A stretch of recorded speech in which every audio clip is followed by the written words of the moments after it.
ఈ కార్యక్రమానికి నిర్వాహకులైన డాక్టర్ పులి చెంచయ్య గారికి, మాకసిరి వెంకటేశ్వర గారికి, అలాగే కొమరగిరి దయాకర్ గారికి, యాకసిరి లోకసాయి గారికి, గిరిజన విద్యా చైతన్య వేదిక కార్యక్రమం అని చెప్పి ఒక కార్యక్రమాన్ని ప్రారంభించి ఆ కార్యక్రమానికి మమ్మల్ని అందరినీ ఇక్కడికి ముఖ్య అతిథులుగా వచ్చిన ఈ నిర్వాహకులందరికీ నా ధన్యవాదాలు తెలుపుకుంటున్నాను. అలాగే ఈ వేదిక మీద ఉన్న జిల్లా అధ్యక్షుడు వీరా రవిచంద్ర గారికి, నుడా చైర్మన్ శ్రీనివాసరెడ్డి గారికి, అలాగే ఇక్కడ వేదిక మీద ఉన్న ఈ గిరిజన నాయకులందరికీ, ఈ గిరిజన బిడ్డలకి విద్యని అభ్యసించడానికి వారి తల్లిదండ్రులకి, అలాగే అందరికీ ఇక్కడికి విచ్చేసిన ప్రతి ఒక్కరికి కూడా ధన్యవాదాలు తెలుపుకుంటాను. ఇక్కడికి విచ్చేసిన గిరిజన మేధావులైన ఈ బిడ్డలకి అందరికీ నా శుభ ఆశీస్సులు తెలియజేసుకుంటున్నాను. ఎందుకంటే ఇప్పుడు చాలా మంది మాట్లాడారు, అవన్నీ గతంలో రాజకీయంగా మీ గురించి మాట్లాడిన మాటలన్నీ మీరందరూ విన్నారు. నేను భవిష్యత్తులో మీరు వేరే అడుగుల గురించి మాట్లాడాలనుకుంటున్నాను. ఎందుకంటే ఇక్కడ ఈరోజు ఉన్న ప్రతి బిడ్డ రాబోయే తరాల వారికి, మీ గిరిజన బిడ్డలకి అందరికీ మార్గదర్శకంగా మీరే నిలబడాలి. ఇందాకే చెప్పారు రాఘవయ్య గారి గురించి, ప్రతి బిడ్డ ఒక రాఘవయ్య గారుగా మీరు ఎదగాలని చెప్పి నేను కోరుకుంటున్నాను.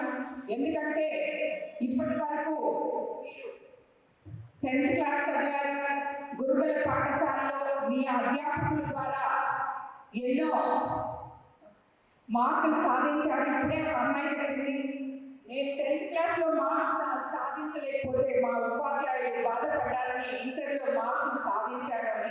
అటువంటి ఉపాధ్యాయుల్ని కలిగి ఉండడం మీ గురుకుల పాఠశాల అన్నీ చేసుకున్న మీరు చేసుకున్న అదృష్టం అని చెప్పి నేను తెలియజేసుకుంటూ, అలాంటి ఉపాధ్యాయులు అందరికీ కూడా నేను శిరస్సు వంచి నమస్కరిస్తున్నాను. ఎందుకంటే వాళ్ళకి, ఈ గిరిజన బిడ్డలకి మంచేదో చెడ్డేదో చెప్పి వాళ్ళ జీవితాల్లో ఎలా జీవనం సాధించాలో తొలి అడుగు వేస్తున్న ఈ ఉపాధ్యాయులే బాధ్యత వాళ్ళందరికీ. కాబట్టి వాళ్ళు చేస్తున్న ఈ యొక్క శోధన మీకోసం అంకిత భావంతో పనిచేస్తున్నందుకు నిజంగా వాళ్ళకి మనం అందరం కూడా ధన్యవాదాలు తెలుసుకోవాలి. మీ తల్లిదండ్రుల కథలే కాకుండా మీ ఉపాధ్యాయులు కూడా మీ గురించి కలగడం నిజంగా చాలా గొప్ప విషయం. ఈరోజు గురుకుల పాఠశాలలో ఉన్న ప్రతి ఒక్క అధ్యాపకులు కానీ, ఉపాధ్యాయులు కానీ, అందరూ మాస్టర్స్ మిసెస్ కానీ అందరూ కూడా నిజంగా చాలా ధన్యవాదాలు తెలుపుకుంటున్నారు. ఎందుకంటే ఎంతో కాంపిటీషన్ ఉన్న ఈ రోజుల్లో కార్పొరేట్ స్కూల్స్ లో వాళ్ళకి, నేను కూడా ఒక స్కూల్ నడుపుతున్నాను.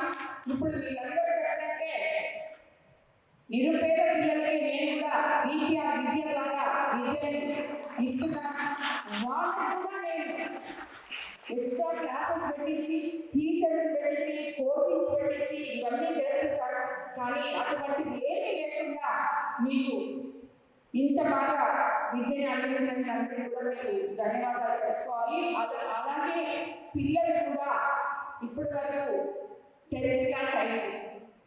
ఇప్పుడు ఇంకా మీరు తర్వాత స్కూల్లో మీరు అడుగుపెట్టబోతున్నారు. ఒక గోల్ ఎంచుకొని ఆ గోల్ని మీరు చేరుకునే విధంగా మీకు జీవితాన్ని ఇచ్చిన మీ తల్లిదండ్రులని మర్చిపోకుండా మీ జీవనం వైపు అడుగులు వేయాలని మిమ్మల్ని అందరినీ నేను కోరుకుంటాను. ఆ అడుగుల్లో పట్టుదల, ఆత్మవిశ్వాసం, ధైర్యం, ఈ 3 ఎక్కడా మీరు కోరుకోకూడదు. ఒకసారి మనం పడితే 10 సార్లు పైకి వేసే ధైర్యంగా మనం ముందు అడుగేయాలి. కాబట్టి మీరు వేసే ప్రతి అడుగులో మీ తల్లిదండ్రులు మీ గురించి కన్న కలలు, వాళ్ళు పడ్డ కష్టం ఒక్క నిమిషం కూడా మీరు మర్చిపోకుండా మీ పుస్తకం ముందు పెట్టుకొని మీరు చదివితే ఇటు జీవితాన్ని చదివి అటు జీవనంలో కూడా అడుగుపెట్టే విధంగా ఈ గిరిజన బిడ్డలు ఎదగాలని చెప్పి నేను కోరుకుంటున్నాను. కాబట్టి ఇందాకే మన నాయకులందరూ చెప్పారు, మీకు ఆల్రెడీ నా కోర్ కాన్స్టిట్యున్సీలో ఎంతో మంది గిరిజనులు ఉన్నారు, వాళ్ళందరికీ ఎప్పుడు అండదండగా ఉంటామని చెప్పి మేము తెలియజేసుకుంటున్నాం. అలాగే మీకు ఎటువంటి కష్టం వచ్చినా బీపీఆర్ ఫౌండేషన్, బీపీఆర్ గారు ఉన్నారు, నేనున్నాను. అలాగే వీటన్నిటికన్నా ముఖ్యంగా మన ప్రభుత్వం మీకు ఎంతో అండగా ఉంది.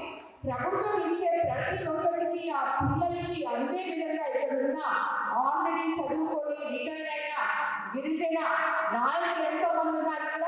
వీళ్ళందరూ కూడా ఆ పిల్లల దగ్గరికి అవి తీసుకెళ్ళాలి. ఆ కుటుంబాలకి ప్రభుత్వాలు ఇచ్చే బెనిఫిట్స్ చేరే విధంగా చూడాల్సిన బాధ్యత మీ అందరికీ ఉందని కూడా నేను ఇక్కడ ఉన్న వాళ్ళందరినీ చదువుతున్న వాళ్ళందరినీ కూడా నేను కోరుకుంటున్నాను. అలాగే ప్రతి ఒక్కరు కూడా మీకోసం మన ప్రభుత్వాన్ని ఆల్రెడీ యానాది కార్పొరేషన్ కోసం నేను రిక్వెస్ట్ కూడా చేస్తున్నాను. తప్పకుండా మన నాయకులు కూడా దాని గురించి ముఖ్యమంత్రి చంద్రబాబు నాయుడు గారు అలాగే యువ నాయకులు నారా లోకేష్ బాబు గారు ఇద్దరు కూడా దాని గురించి ఆలోచిస్తామని చెప్పి కూడా చెప్పారు. కాబట్టి రాబోయే రోజుల్లో ఈ గిరిజన బిడ్డలు ఇంకా ముందు అడుగేయడానికి మన ప్రభుత్వంతో పాటు ప్రజా నాయకులమైన మేమందరం కూడా మీతో ఉన్నామని చెప్పి తెలియజేసుకుంటూ ఇటువంటి ఒక గొప్ప కార్యక్రమాన్ని నిర్వహించిన ఈ నిర్వాహకులకు